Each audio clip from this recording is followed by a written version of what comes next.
Olá, bom demais ter você por aqui. No próximo dia 1º de julho, o Plano Real completa 20 anos. Depois de uma hiperinflação que chegou a 80% ao mês, segundo o IBGE, e que 5 planos não foram capazes de controlar, ele triunfou. Mais do que a criação de uma moeda, o Plano Real traçou, mal ou bem, os rumos da economia, da política e da sociedade brasileira. Depois dele, surgiram os compromissos do governo em gastar menos do que arrecada, não interferir na compra e venda de moedas, impor e respeitar metas de controle da inflação. 2 décadas depois, estamos, segundo alguns especialistas, muito melhores. A estabilidade conquistada pelo plano, dizem, fez com que pudéssemos avançar. Lei de responsabilidade fiscal, transparência, melhor distribuição de renda, pleno emprego, um país mais justo, competitivo e respeitado.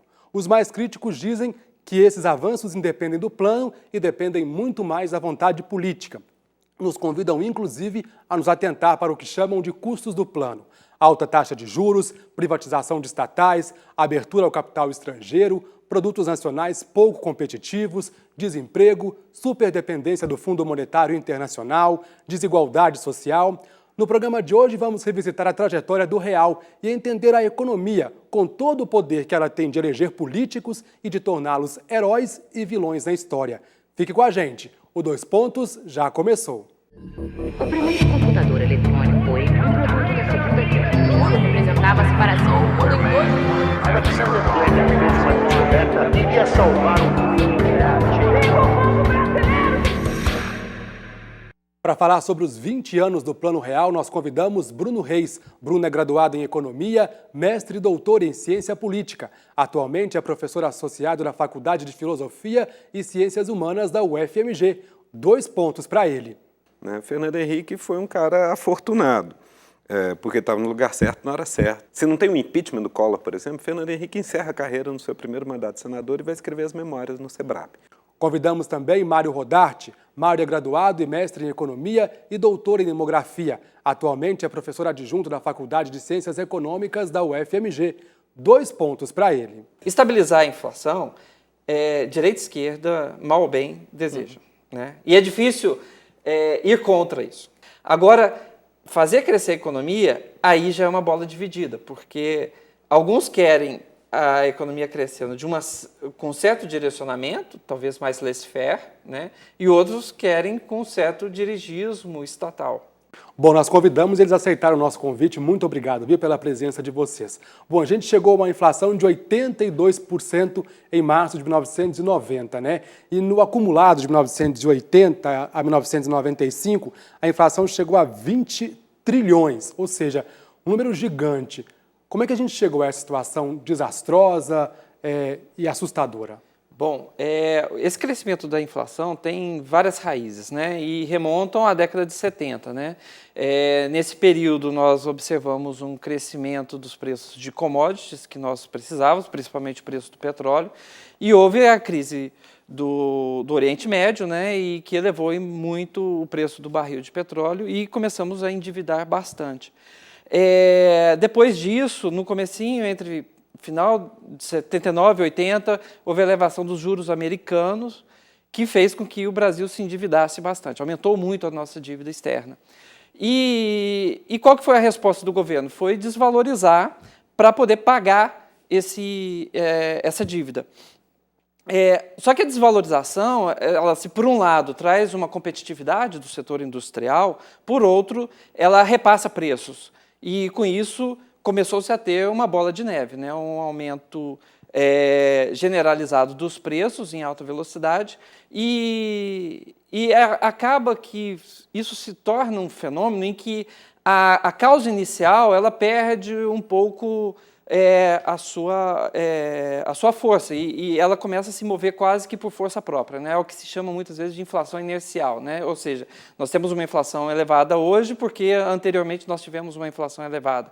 É um pouco uma disputa de preços que vem ocorrendo na economia, do tipo, aumentam os salários, aí os preços de bens não duráveis sobem, e porque esses preços sobem, os salários sobem, e aí essa disputa faz com que haja uma taxa de inflação muito elevada, que é o chamado de hiperinflação, né? É um processo hiperinflacionário. Agora, para acabar com essa hiperinflação, foram feitos 5 planos, 4 moedas, Por que eles não deram certo? Pois é, assim, o plano cruzado, né, que eu acho que foi, de certa forma, o que teve mais êxito desses planos, eu acho que o problema dele foi que não se compreendeu direito essa dinâmica dessa disputa de preços acontecendo. Ou seja, você baixa o congelamento, né, e o plano cruzado ele teve como base o tabelamento de preços, né? Ele acontece no momento em que os preços ainda não estão sincronizados. Então, com isso, a economia vai se emperrando, né? Era preciso de ter um período de ajuste desses preços, né? Porque, assim, é muito como como aquela brincadeira de cadeiras, né? As pessoas estão correndo e tem um momento que você tem que parar, só que fica desajustado, né? Alguém perde, né? E esse agente que perde, essa economia vai se ressentir, né?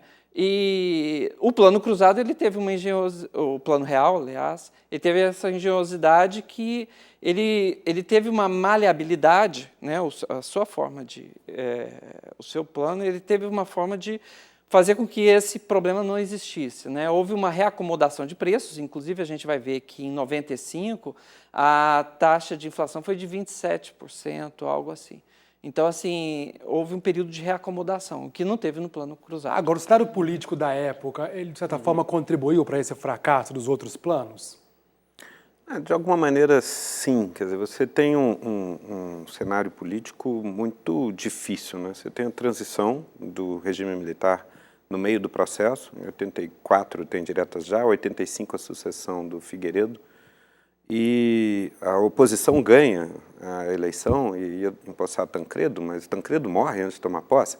Então, quem herda o primeiro governo oposicionista pós-regime militar é um ex-arenista, membro do partido do governo, presidente do PDS até 6 meses antes da eleição, presidente do partido situacionista. Então, cria uma situação política meio impossível, que provavelmente tornou o governo do Sarney mais propenso a medidas drásticas, a correr riscos e a heterodoxias do tipo congelamento de preços, né?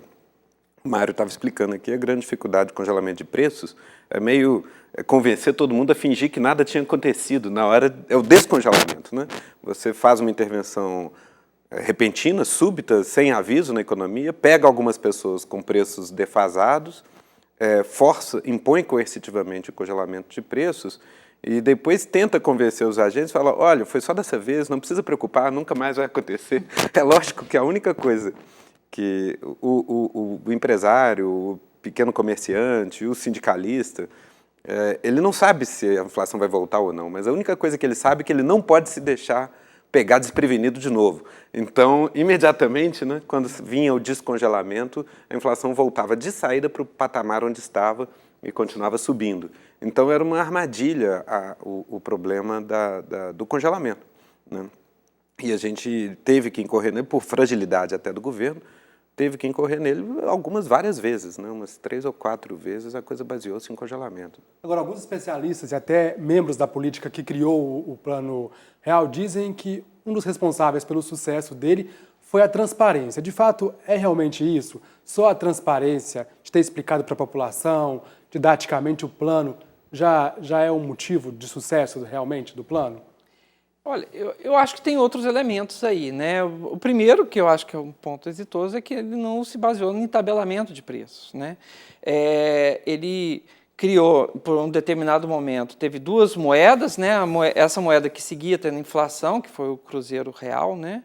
E uma moeda fictícia, né? Que era a unidade real de valor, né? Essa não tinha inflação e, com o tempo, essa moeda fictícia passou a ser o real, né?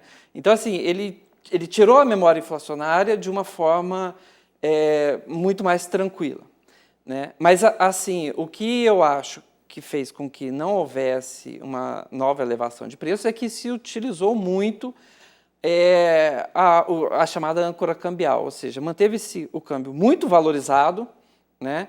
E, assim, qualquer tentativa de aumentar os preços era punido pelo aumento das importações, que aconteceu naquele primeiro momento de uma forma muito...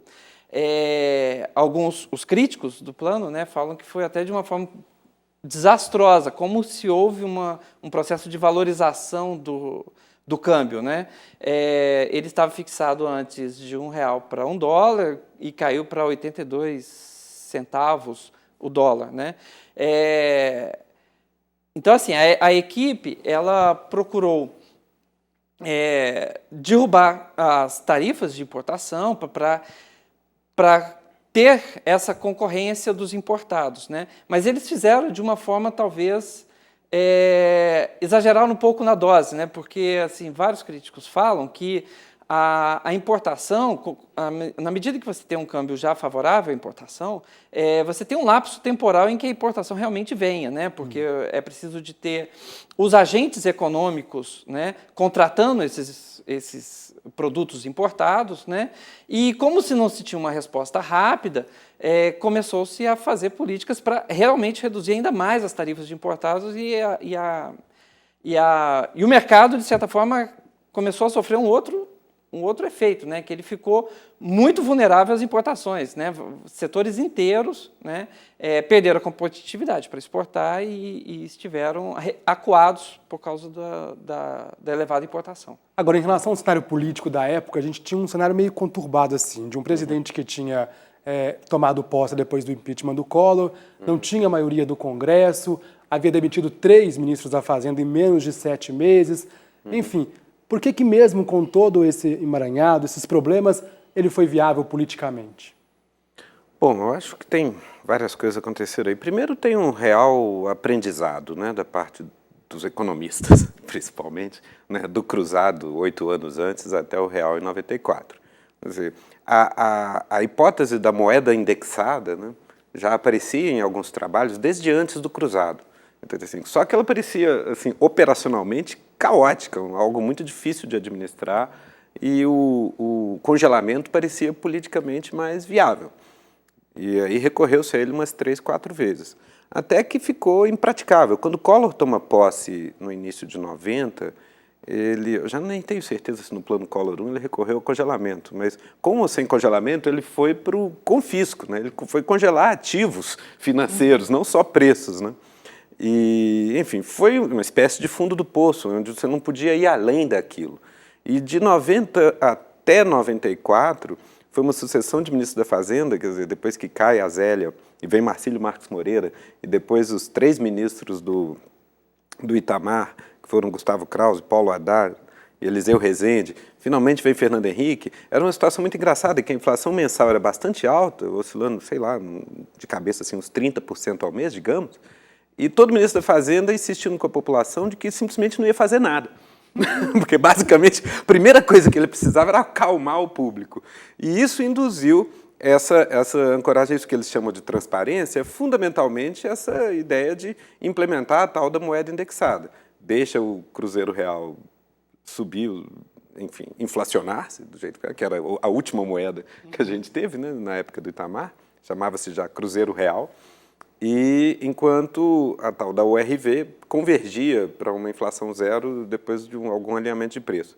Houve também algo que foi politicamente muito importante, que foi a certa concentração de recursos nas mãos da União, né, revertendo certa desconcentração produzida na Constituinte de 88, com o chamado Fundo Social de Emergência, que ainda hoje sobrevive na forma da DRU, da desvinculação das receitas da União, com outro formato, mas é basicamente a mesma ideia.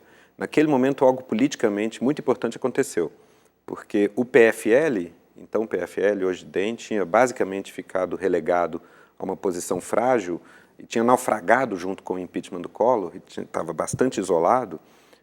Quando o Fernando Henrique puxa, o governo do Itamar, nessa altura, eu nem lembro se Fernando Henrique ainda era o ministro da Fazenda ou se já tinha se desincompatibilizado, mas eu acho que quando o Fundo Social de Emergência é aprovado, ele ainda é o ministro da Fazenda. Quando isso vai ao Congresso, o PMDB já estava basicamente desembarcando do governo Itamar para eleger o Quércia, o PT estava basicamente, nunca tinha ido ao governo do Itamar e estava cuidando da eleição do Lula, que liderava as pesquisas.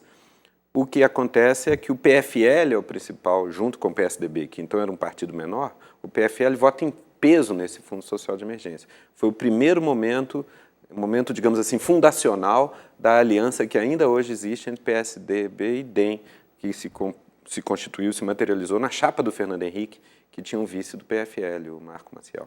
Para terminar esse bloco, qual que foi o maior defeito e a maior qualidade do Plano Real, na opinião de vocês? Bom, o Plano Real, ele também Vamos pensar o seguinte, que o Plano Real ele é inspirado num outro plano bem mais recuado no tempo, que foi a estabilização da hiperinflação alemã de 1922. O Keynes, o grande economista, né, britânico, ele formulou um plano de estabilização que tinha 3 pontos. Né? O primeiro ponto, né, que o governo ele deveria fazer por decreto, né, fazer algo como estabilizar os preços, congelando, ou alguma forma parecida, né, dando um efeito imediato de estabilização. Depois, você teria que manter uma âncora cambial, mas com preços competitivos, né, isso ajudaria a manter os preços no seu lugar, né, e a euforia econômica provocada pela estabilização, o governo teria que usar para pagar a sua dívida, né, o seu endividamento, que muitas vezes está relacionado à geração do processo inflacionário. Né. No Plano Real aconteceu, essa última parte não aconteceu, porque no momento que houve a euforia, né, e houve realmente muita entrada de dólar, também coincidiu com algumas crises internacionais que tiveram como efeito uma fuga de capital. E aí o que o governo teve que fazer? Elevar a taxa de juros, que tem o efeito de aumentar o endividamento da economia. Então, aí eu acho que o plano começa a sair dos trilhos, né, porque o endividamento externo ele vai crescer na ordem de 52%, acho, entre a instalação do Plano Real até quando ele começa a vazar água mesmo, né, em 98, 99. A dívida líquida, né, sai de 38% para 48% do PIB. Então, esses todos são indicadores preocupantes e que mostram que o Plano Real não foi bem depois de algum momento, apesar da estabilização seguir seu rumo. Para você, professor. Eu acho que não tem muita escapatória hoje, 20 anos depois, já é relativamente consensual isso. Né? Quer dizer, o principal mérito é a interrupção bem-sucedida da inflação inercial. O fato de que a URV, enfim, a adoção da tática da moeda indexada, digamos assim, em vez do congelamento, acabou dando certo e produziu uma interrupção eficaz do processo do componente mais inercial da inflação, que produzia aqueles números gigantescos. E o grande problema, hoje também conhecido, é que a dívida pública saltou, né, pelas razões que o Mário disse, e isso produz um legado complicado para a posteridade, cujo preço já aparece no segundo mandato do Fernando Henrique e depois em toda a incerteza que cerca a própria eleição do Lula. Né, com o real oscilando muito, inflação ameaçando sair do controle. O Lula, ironicamente, acaba tomando posse num cenário mais ou menos adverso, apesar de que sim, é verdade, que bem ou mal o Fernando Henrique limpou algum terreno e facilita as coisas, mas o cenário conjuntural imediato é ruim, em parte porque há uma especulação contra Lula, mas se essa especulação é crível, tem credibilidade e produz os efeitos que produziu, é porque os fundamentos da economia ainda estavam mais ou menos frágeis, a dívida estava alta, etc. O real, cara, essa transição, não me lembro assim, eu sei que primeiro teve a URV, né? Aí depois é que veio isso aí. Eu digo a vida antes dessa transição, entendeu? Agora, hoje, lógico que a vida está bem mais fácil para todo mundo. Tem uns Maria vai com as outras aí, entendeu? Que ouve esses grandes empresários, né, falarem alguma coisa e quer repetir, papagaio como é que é? Papagaio de pirata, né? Mas a vida hoje se tornou muito mais fácil, com certeza, se tem emprego, só não ganha dinheiro quem não tem disposição para trabalhar. Hoje a gente já vai no supermercado, a gente já sabe os valores das mercadorias, entendeu? Que antigamente a gente não tinha isso, né, esse valor, então o dinheiro não valia nada. Estava com valor de manhã, de tarde já não valia nada, já estava, né, valendo 40% a menos. E hoje não, hoje você vai de manhã, quando você chega, você já sabe que à tarde vai estar o mesmo preço. Por exemplo, o meu último serviço foi o sindicato patronal das empresas de ônibus, a gente tinha aumento todo mês, em função da inflação. Isso gerava cada vez mais inflação. Então, quer dizer, foi ruim demais. Em 94 veio aquela URV e tudo, aí nós passamos a ter aumento uma vez por ano. As tarifas dos ônibus começaram a subir só uma vez por ano, subia todo mês. Aquela época dos anos 90 eu tenho difícil, rapaz, né? Que a gente bem até o negócio, né? Que para comprar as coisas, né? Alimentar, o tempo ficou difícil. Você tem, até carne a gente não podia comer, porque o tempo estava caro demais, né? Tudo caro, tudo difícil, né? Então era difícil demais. Né? Negócio, tratamento de saúde também muito difícil. Naquela época era mais difícil você adquirir as coisas para você entendeu? Eu, na época que eu casei, em 77, eu pagava 40% do meu salário junto com a minha, era para o apartamento. Depois foi baixando. Hoje facilitou, agora tá ficando mais difícil ainda. Então, eu acredito que seja uma bola de neve, melhora e volta. Quer dizer, é uma coisa inconstante que eu analiso para ser isso. Nem era nem cada dia, né? Era cada hora, o preço mudava. Então era muito difícil a gente acompanhar os valores. Não tinha, você comprava um negócio de manhã, de tarde já estava outro preço. Entendeu? Então era muito difícil, antes do Plano Real. O Brasil antes era bem pior do que está no momento, né? Por quê? Porque a vida hoje se tornou mais fácil para todo mundo. Hoje se ganha dinheiro, hoje o pobre tem dentro de casa uma televisão LED, tem uma geladeira de primeira qualidade. E naquele tempo o pobre não tinha nada, cara. Mas eu acho que esses índices também são todos manipulados, sabe? Se você for num supermercado um mês atrás e for agora, mesmo na época boa, você vê que tem diferença de preço. Isso aí eu notava na época, de lá para cá, né? Eu comecei a trabalhar nesse serviço que eu te falei, o último em 87 e saí em 2011. Você vai nas favelas e hoje você vai ver lá televisão de primeira, geladeira, essa coisa pobre não tinha não, meu irmão. A gente vai para um rápido intervalo e volta daqui a pouco para o segundo bloco de 2 pontos. Até já.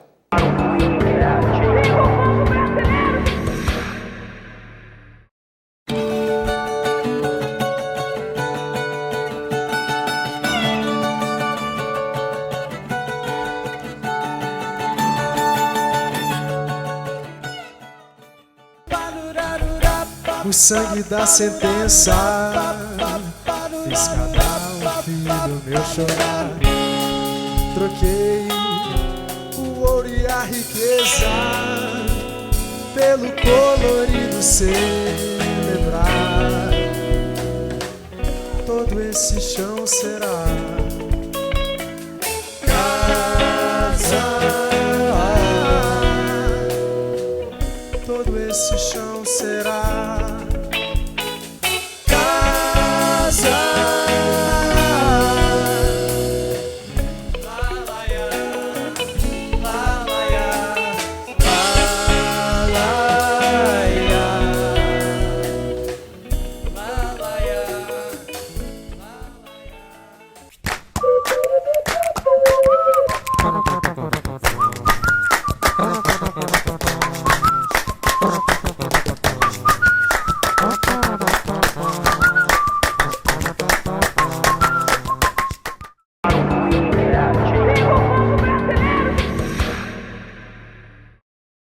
Estamos de volta e no programa de hoje discutindo a política econômica brasileira do passado e no presente com os professores Bruno Reis e Mário Rodati. Você citou o Lula, né, no final do primeiro bloco, queria dar 2 pontos então para ele.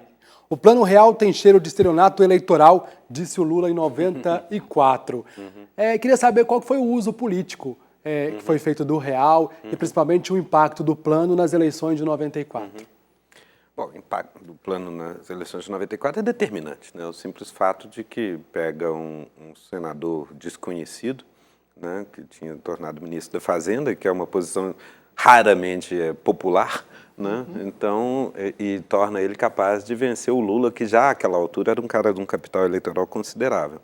Então, isso só é possível, só é imaginável com o Plano Real e com enorme sucesso. Foi o Plano Real, sobretudo, nos seus primeiros meses. né? E sim, não há nada que autorize a pensar que o cronograma geral do Plano Real não tenha sido concebido para ser funcional do ponto de vista eleitoral. Mas isso é do jogo, não cabe chorar, né? Isso é do jogo e é natural que um grupo político que está no poder, em princípio, faça cálculos para se manter no poder.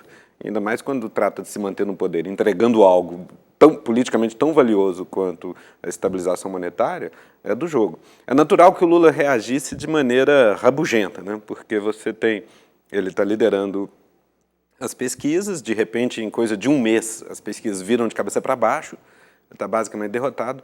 Tem a memória, existe memória no país do fim do estelionato eleitoral do Plano Cruzado, em 86, né, quando você tem, logo depois da eleição, ela é seguida do descongelamento, com a inflação voltando a níveis anteriores. Foi uma catástrofe política, né, em que o Sarney, daí em diante, vira o que os americanos chamam pato manco para o resto do mandato. Né? E é natural que o Lula acenasse com essa possibilidade, esse temor estava na cabeça de muita gente.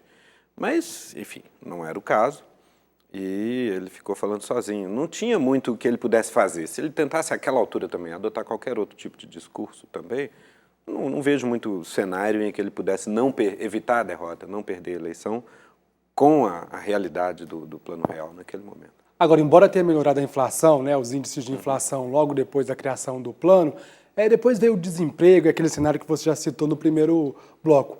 Por causa disso, o Lula tem certa razão, ou seja, foi usado como barganha de eleição e depois se mostrou que não era tão eficiente assim o plano, afinal de contas teve desemprego, abertura de capital estrangeiro, enfim. Eu acho que uma coisa que eu acho que é importante de resgatar daquele momento é o seguinte, que eu acho que havia realmente uma crença nessa primeira equipe que compôs, que botou o Plano Real para funcionar, né, entre 95 e 96, havia uma crença de que estávamos vivendo num mundo completamente diferente de antes, né? Então, assim, antes o que se tinha? Né? A ideia de que o Brasil tinha que se industrializar, né? A despeito de qualquer ambiente externo propício à exportação de bens primários, a ideia era consolidar o centro, né? O parque industrial aqui. Né? Havia a ideia, agora era praticamente o inverso disso, a ideia de que se você tivesse uma economia com bons indicadores, inclusive economia estável, né? O capital viria por gravidade. Era a época da globalização. Né? E eu acho que esse convencimento era muito... a equipe estava muito convencida disso. Né? Tanto é que eu me recordo de uma vez que um capitão de indústria do setor têxtil veio reclamar com o Gustavo Franco, né, de que a situação estava muito ruim, né, para a sua indústria. Né? Aí ele falou assim, é simples, você leve sua indústria para a China e você vai ter o mercado brasileiro para vender os seus produtos, né, de uma forma muito vantajosa. Então, havia realmente uma ideia de que o Brasil ia se rearranjar economicamente, estabilizando, fazendo uma estabilização de preços, né, e mantendo outros indicadores dessa forma. E aí a realidade começou a ir contra, né, esse cenário alvissareiro. Né? O que houve foram realmente essas crises sucessivas, né? Teve logo no comecinho, o México, né? Aí teve aquilo que se chamou de efeito tequila, ou seja, os investidores começaram a tirar capital de outros países emergentes, o Brasil foi um deles, né? E aí se apostou muito na elevação dos juros. Só que a elevação dos juros tem um efeito muito adverso sobre o mercado de trabalho, né? Porque se por um lado traz capital, por outro lado inibe investimentos no setor produtivo, né?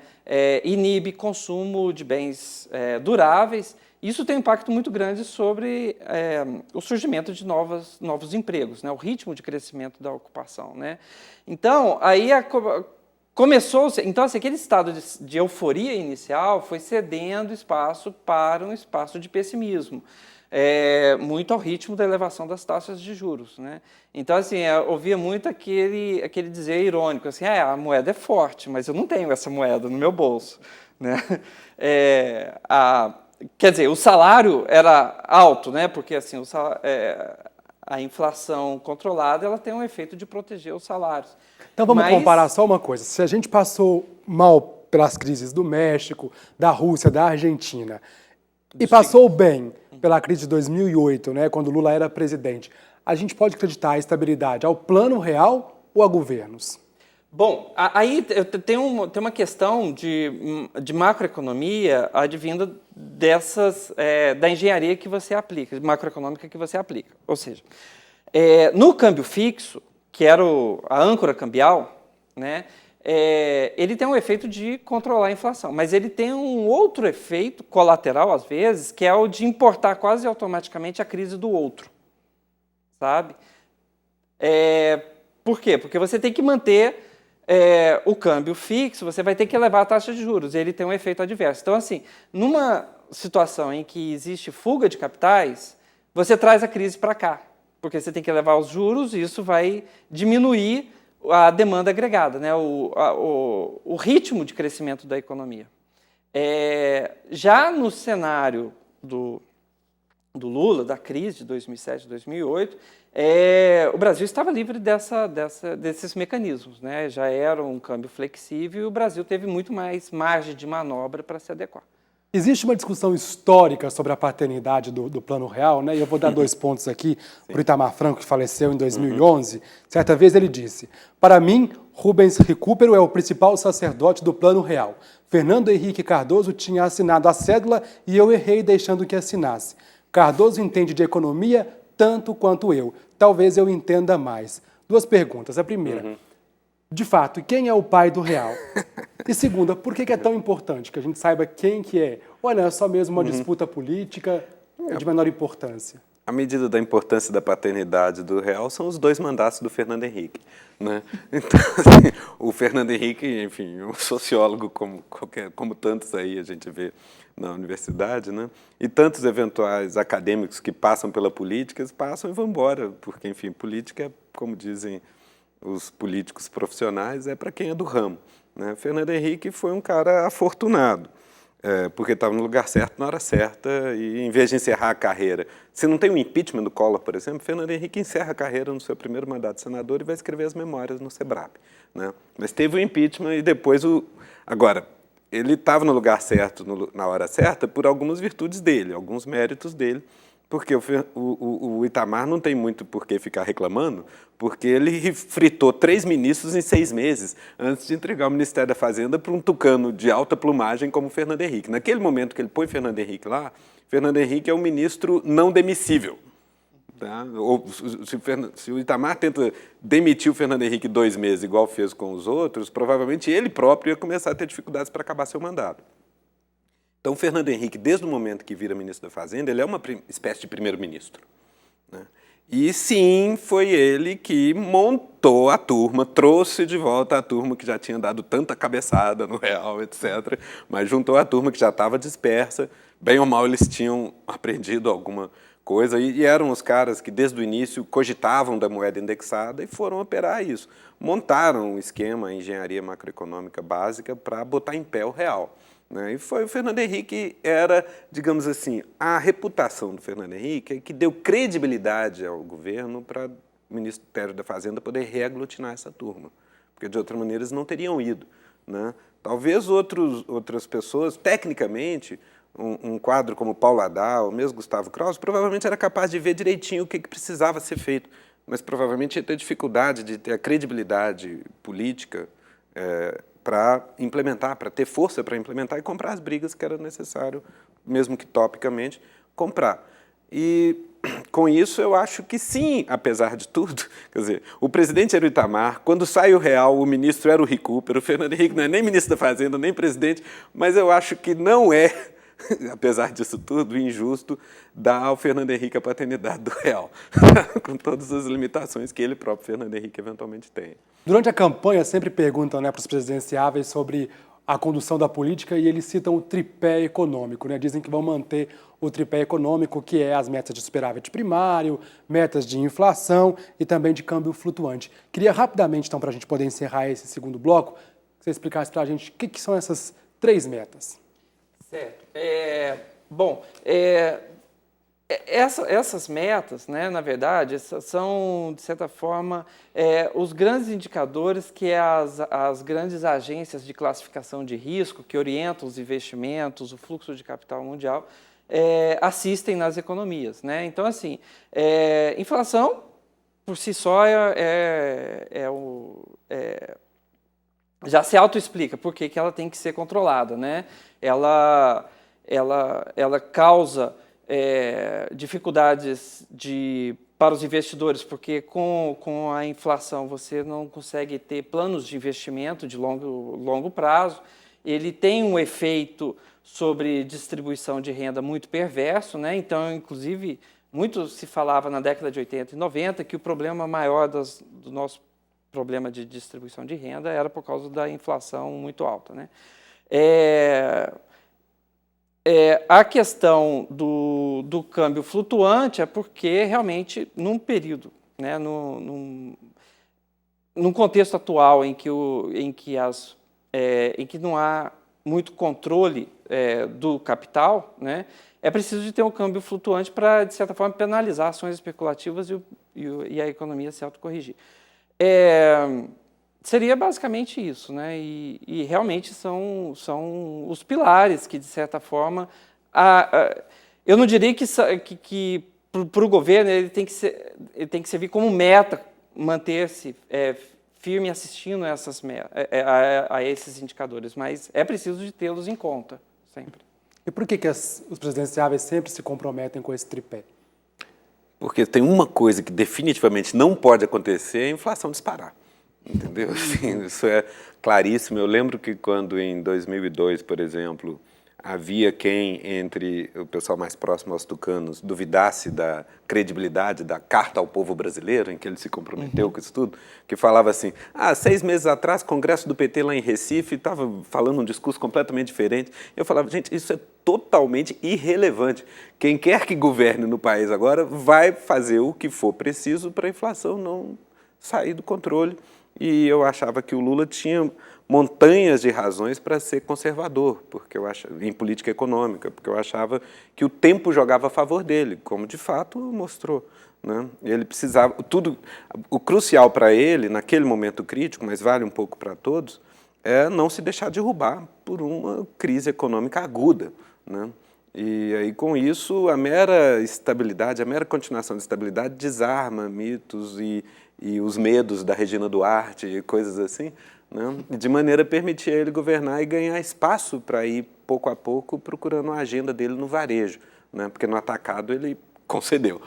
Ele concedeu o terreno no atacado, né? Nos pilares básicos da política econômica, seguiu o tripé que vem do segundo mandato do Fernando Henrique, né? Na época meio fixados quando Armínio Fraga chega ao Banco Central, né? E meio assim, ele joga conservadoramente no atacado para ganhar margem de manobra política no varejo, eu diria, sabe? Onde ele vai perseguindo as políticas setoriais próprias dele. Eu acho que isso continua valendo, basicamente, para todo mundo. A grande transição é 2002, quando você tem uma girada, né? Um partido que nunca tinha estado no poder, que estava na oposição ao Fernando Henrique, chega. Então, todo mundo prende a respiração, especuladores especulam violentamente, né? Mas porque para ver o que vai acontecer. E aí o Lula não nasceu ontem, não é bobo nem nada, jogou para apaziguar esses temores enquanto ganhava tempo. Naquela época mudava muito, né? Os produtos em supermercado, tinha as maquininhas, né, que sempre estavam ali operando, né? Mudava muito. Não tinha como guardar nada, porque hoje uma mercadoria custava R$10, no dia seguinte, daqui a 2 dias, custava 15, 12. O meu salário aumentava mês a mês e, naturalmente, com defasagem. Quem tinha um carro trocava por uma moto, trocava a moto por uma bicicleta, trocava por uma galinha, comia ela no domingo e acabava o dinheiro. Realmente o plano real veio trazer segurança a todos que tinham um salário, que antes o salário no dia comprava uma coisa, no outro dia não comprava nem metade, no mesmo dia mudava tudo. Teve um grande patriota, na minha opinião, um político em que eu sempre votei, inclusive, desde 1974, o ex-presidente Itamar Franco, né? Que através da URV, né, começou a implantar todo um processo que desencadeou no Plano Real e criou essa estabilidade econômica no país. Melhorou, lógico. Você pelo menos você tem controle, você faz uma perspectiva, você faz um plano. Hoje, né? Antes não tinha jeito. Você comprava um quilo de feijão de manhã por R$1, de tarde, de tarde era R$2. Então, muito melhor hoje. Eu acho que houve uma inclusão social muito grande, não é? Nós temos que trabalhar outras instâncias da existência de cada pessoa e da coletividade também. No plano superestrutural, por exemplo, eu acho que a gente tem que trabalhar agora a questão da cultura, da questão do sentimento das pessoas. Eu acho que a gente está vivendo na sociedade um consumismo muito exacerbado e, né, o capitalismo aqui é muito voraz e a gente precisa trabalhar mais ver mais o outro, ver mais o semelhante, né, ter um olhar mais voltado, porque o estado de precariedade, apesar dessa inclusão social que houve aí, no país, em várias situações, né, em várias instâncias, ainda é muito grande. E a gente tem que ver o outro, né, tem que lançar o olhar da gente, o sentimento da gente, e para amparar o outro. Daqui a pouco a gente vai falar um pouquinho então sobre a política econômica do Lula e também da Dilma e a do PT, de uma forma geral. Vamos dar 2 pontos também para o Fernando Henrique Cardoso. Mas daqui a pouquinho, logo depois do intervalo, a gente já volta.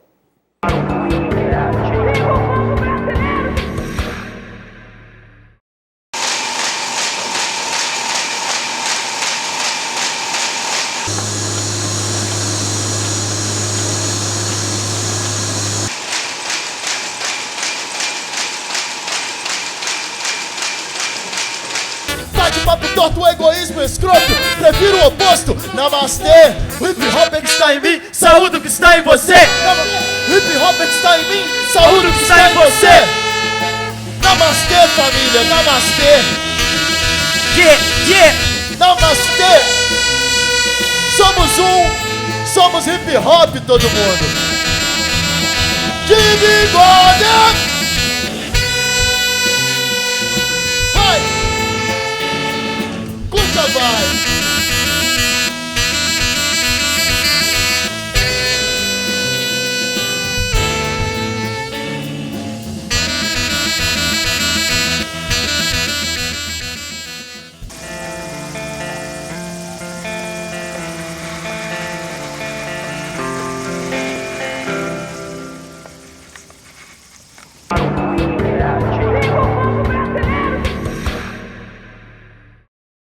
Estamos de volta e no programa de hoje discutindo os 20 anos do Plano Real. Estamos recebendo o Bruno Reis, professor do Departamento de Ciência Política da UFMG, e o Mário Rodarte, professor do Departamento de Ciências Econômicas, também da UFMG. Vou dar 2 pontos para o Fernando Henrique Cardoso, né? Lula criticou o Fernando Henrique, agora é hora do Fernando Henrique criticar o Lula. O Plano Real como tal já não existe. As políticas que ele permitiu e as que o deixaram nascer, estas sim, estão aí. O Lula só as manteve. De fato, realmente só existiu uma continuidade? Ou teve alguma ruptura? Enfim, o que tem do Plano Real do Fernando Henrique na política econômica do Lula? Bom, eu acho que tem as duas coisas combinadas, né? Eu acho que assim, eu não diria uma sacada do FHC, mas pelo menos assim, uma boa correção que eles fizeram do plano, né? Foi em 98, 99, quando se extingue aquela ideia de âncora cambial e passa-se a ter uma outra política macroeconômica que passava pela questão agora de estipulação de metas inflacionárias, né? O câmbio flutuante, por assim dizer, eu acho que foi a maior política de emprego do governo FHC, né? Isso ele não tinha antes. Na primeira formulação do Plano Real, ele não tinha. O seu efeito foi quase instantâneo sobre a questão da manutenção da renda dos brasileiros, né? A gente via nos primeiros anos do Plano Real, né, o patamar da taxa de desemprego subindo constantemente a cada ano, né, 95, 96, 97, 98, né, principalmente nesses últimos anos, 98, 99, e a partir daí se estanca a taxa de desemprego, né? Então, assim, aquilo que parecia ser o fim da nossa organização produtiva, né? Assim, falava-se muito, né? Fim do trabalho, né? A ideia de que o mercado do trabalho ele ia se de forma quase inexorável, se informalizar, né? E que teria que se pensar novas formas de inserção das pessoas na ocupação. Enfim, havia um pessimismo muito grande em relação ao que viria, né? A partir de então assim, o segundo FHC, né, quer dizer, esse plano real reformulado, né, ele, de certa forma, ele estanca esse problema social que estava tendo, né? E eu acho que o Lula ele dá uma certa continuidade a isso, mas trazendo outros ingredientes que eu acho que são muito importantes, né? Que é essa questão logo que ele se instalou no poder, né? Ele colocou a questão do Fome Zero e principalmente a questão da Bolsa Família, né? Esses dois programas eles assinalavam para um novo foco da economia, que seria o mercado interno, né? Eu acho que isso, associado ao fato de que se tinha um câmbio mais competitivo, deram a tônica para o começo de um cenário mais alvissareiro de crescimento. Então, assim, teve elementos diferentes de inovação, que foi justamente apostar numa outra coisa. Assim, agora não é só estabilização, temos que reorientar a economia para outras coisas que não se tinha atenção ainda. E esses avanços só foram possíveis por causa do Plano Real? Só são possíveis por causa da estabilidade da moeda, sem dúvida, né? Com a inflação da casa do tamanho que a gente tinha, 20% ao mês, 30% ao mês, não tem política social que você faça, transferência de renda possível, etc. Tanto é que o debate econômico ele era muito burro, né? Assim, por assim dizer, né? Da década de 80, 90, né? Falava-se assim, problema de distribuição de renda era a inflação, você tem que combater isso, né? Antes se tinha uma discussão muito mais rica, né? Falava-se sobre a questão da educação, do investimento no setor produtivo, né? Passou-se a ficar uma coisa monotemática. A economia era monotemática, era como estabilizar a economia. E agora a estabilização ela suscita novas questões. Vamos dar 2 pontos aqui para o Delfim Neto. O Plano Real é uma obra inacabada. Nunca nenhum governo ousou perseguir o equilíbrio fiscal que ele exigia. Sempre se procurou a reeleição. Concordam com o Delfim? É isso mesmo? O Plano Real é uma obra inacabada? Eu tendo a achar que sim. Eu costumo dizer por aí que em 94, depois de alguns anos de muita cabeçada, os economistas entregaram serviço, assim, de alguma maneira. Bem ou mal, o para-casa mais técnico de como parar aquele trem sem freio descendo morra abaixo, né, da inflação inercial, foi feito. E desde então tem um para-casa político que não foi feito, porque, em boa medida, a estabilização foi lograda com instrumentos provisórios de concentração de recursos na União, que não foram... Essa provisoriedade se eternizou, o que é um negócio complicado. Quer dizer, você nem teve a mudança institucional que tivesse, digamos, algumas emendas constitucionais ou o que quer que fosse necessário para reconcentrar de vez os recursos na União, e nem se deixou expirar essa concentração. Ela vai sendo renovada provisoriamente de tempos em tempos. Então, é verdade, como diz o Delfim, que tem algo no plano fiscal a ser feito, né, que não está politicamente equacionado. Acho que nem sequer está posto nesses termos, né? Vem assim, de tempos em tempos, vem o governo interpelar o Congresso, falar, precisa de renovar a DRU. Às vezes fala, precisa CPMF. Teve um momento que não tinha mais CPMF, mas aí foi possível equacionar de outra maneira. Mas parece que permanentemente a gente depende de instrumentos provisórios, né? Eu acho que o problema fiscal é um problema que está politicamente mal posto ainda. Ele permanece como uma bandeira exclusiva da direita, digamos assim, numa lógica assim, menos Estado, corte de gastos, assim, aquela ideia que soa neoliberal. E a esquerda apenas resiste a isso. E eu aposto, quer dizer, o Estado na história do Brasil quase nunca foi um distribuidor de renda, como agora começa a tentar ser. Ele era concentrador de renda. Então eu aposto que deve ter uma montanha de dispositivo fiscal, na estrutura legal do Estado brasileiro, que seja concentrador de renda, retrógrado e custo, em qualquer ponto de vista, para um país mais próspero e justo. E são 12 anos um governo de esquerda no poder, ainda não pautou isso. Eu acho que precisava ter uma agenda fiscal de esquerda, digamos assim. Tomar isso, recusar os termos mais ou menos Estado, mais ou menos mercado, e falar disso com a complexidade que esse tema merece. Esse é o grande tema não tocado politicamente. Esse é um assunto mais político do que econômico. Quando a gente fala de equilíbrio fiscal, o que quer dizer?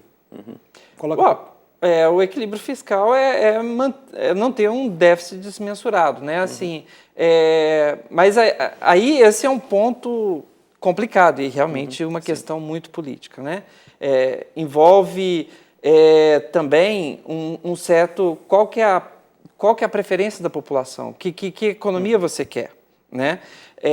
Porque, por um lado, se quer um Estado atuante, saúde, educação de qualidade, etc.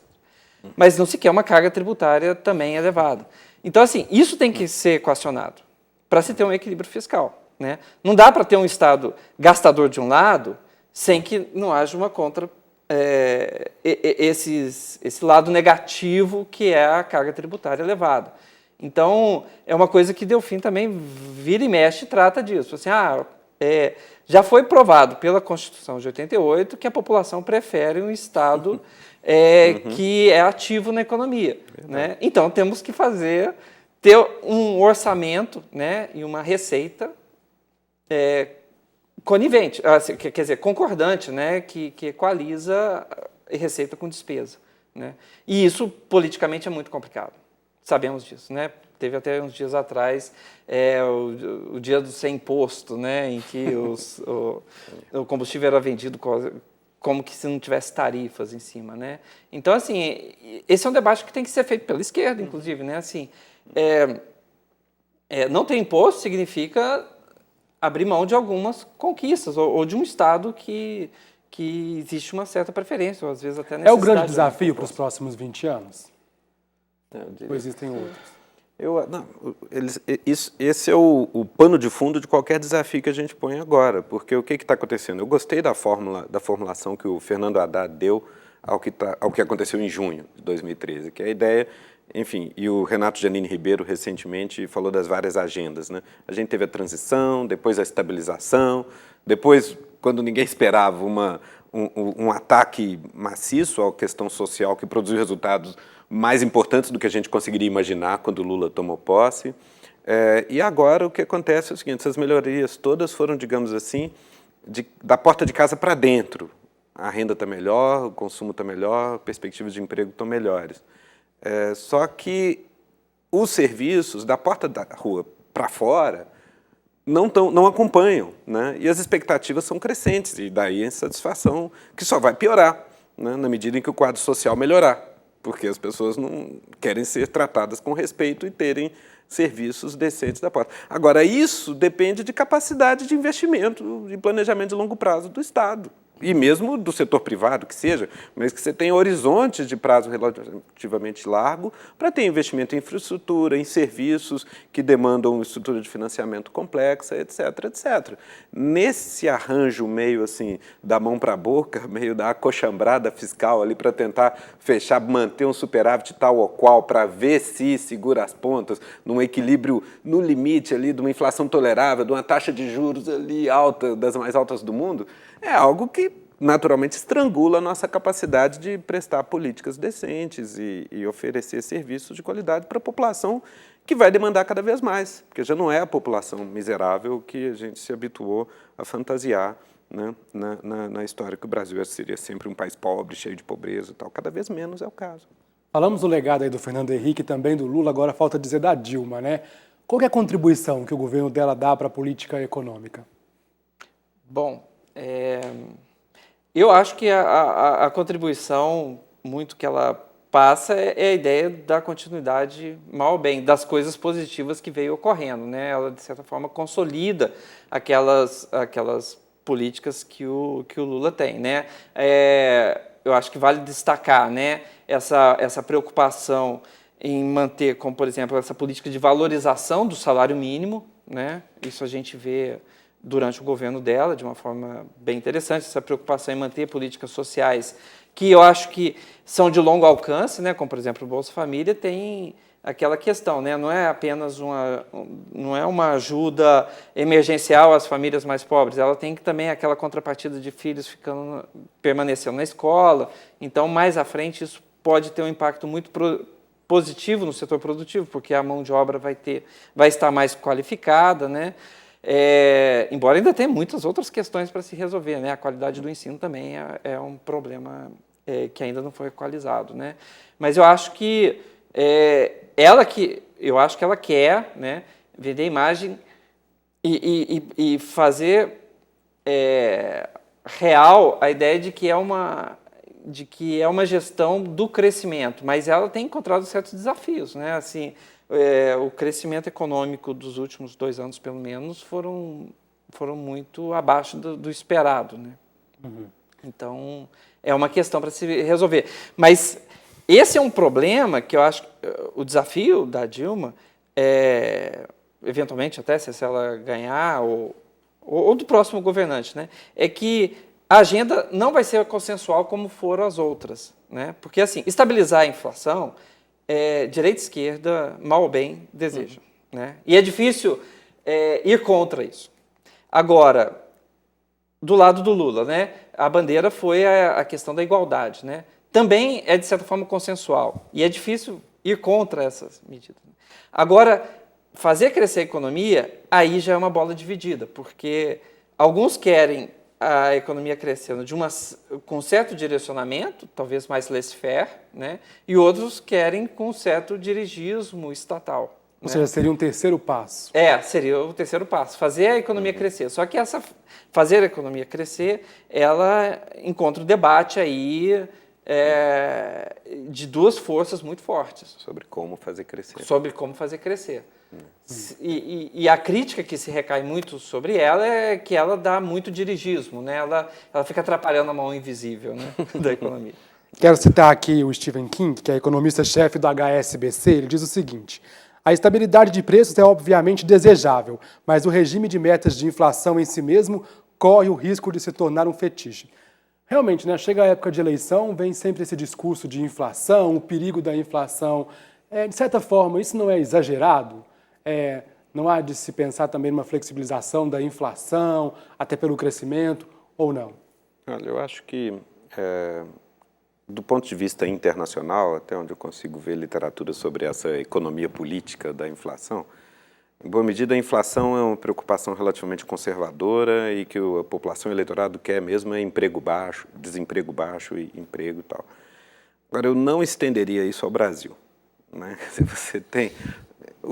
A memória, no Brasil, a inflação foi um poderoso instrumento de concentração de renda, né, por causa dos mecanismos de indexação de ativos que a gente tinha, que protegia quem estava com dinheiro no banco, que era uma parcela pequena da população. Né? Então, você tinha correção monetária, você tinha um sistema financeiro fortemente indexado, que, além de mais importante do que desencorajar investimento, também tão importante quanto, era o fato de que simplesmente protegia algumas pessoas que estavam com dinheiro guardado, e o grosso da população tinha que financiar isso. Um dado muito importante que de 20 anos atrás, no Brasil, da época da transição, por volta de 1990, eu lembro, se não me engano, de ver isso num texto do Sérgio Abranches, era que o número de contribuintes do imposto de renda no Brasil era 10% do eleitorado. Né? Isso era mais ou menos o tamanho da encrenca que a gente tinha. Esse 10% era que estava basicamente as pessoas que estavam com dinheiro no banco. Os outros 90% estavam financiando a correção monetária desses 10%. Então, aqui não tem conversa. Aí o Gustavo Franco, que é um frasista provocador de primeira, né?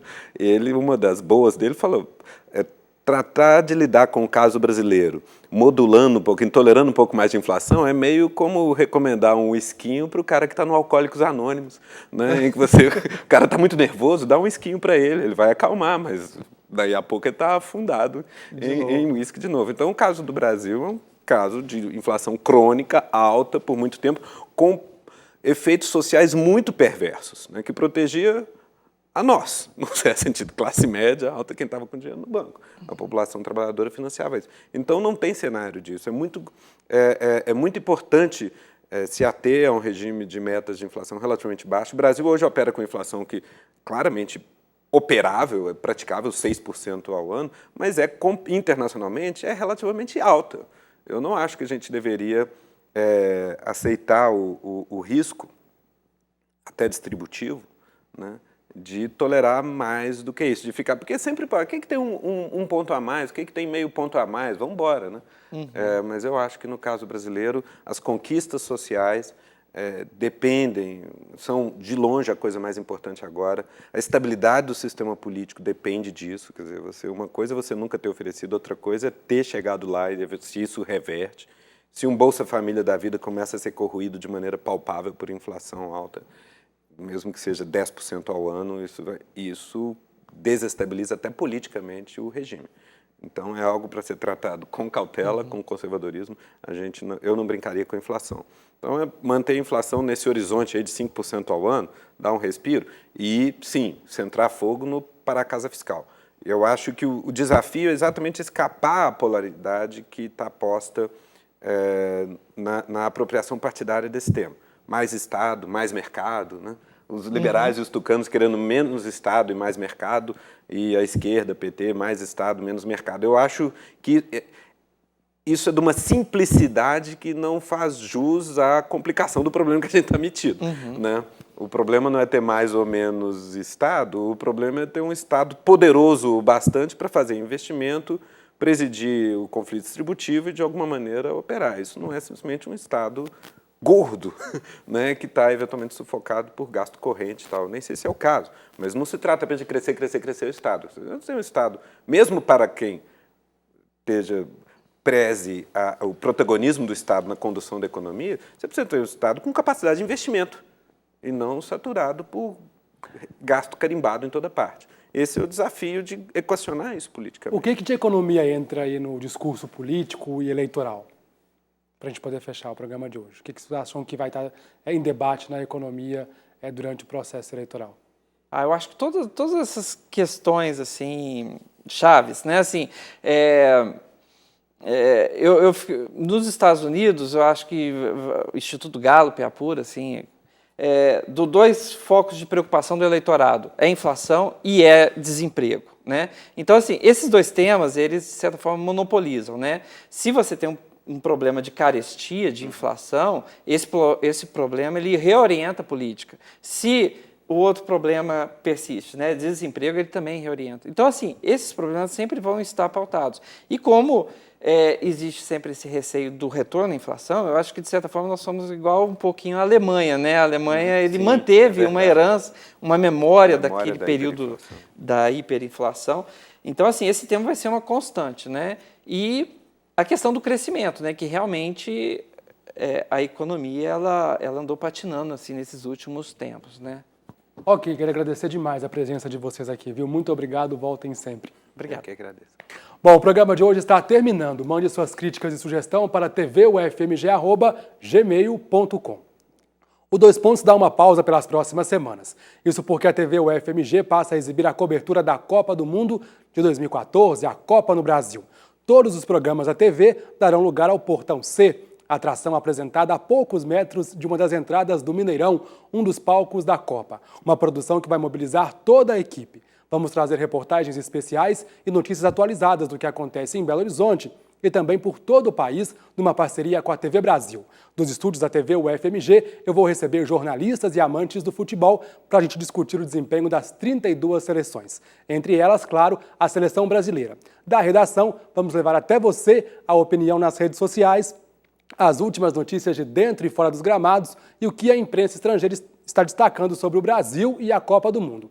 É a partir do dia 13. Não perca. Já o Dois Pontos volta no dia 23 de julho. Um grande abraço e até a próxima.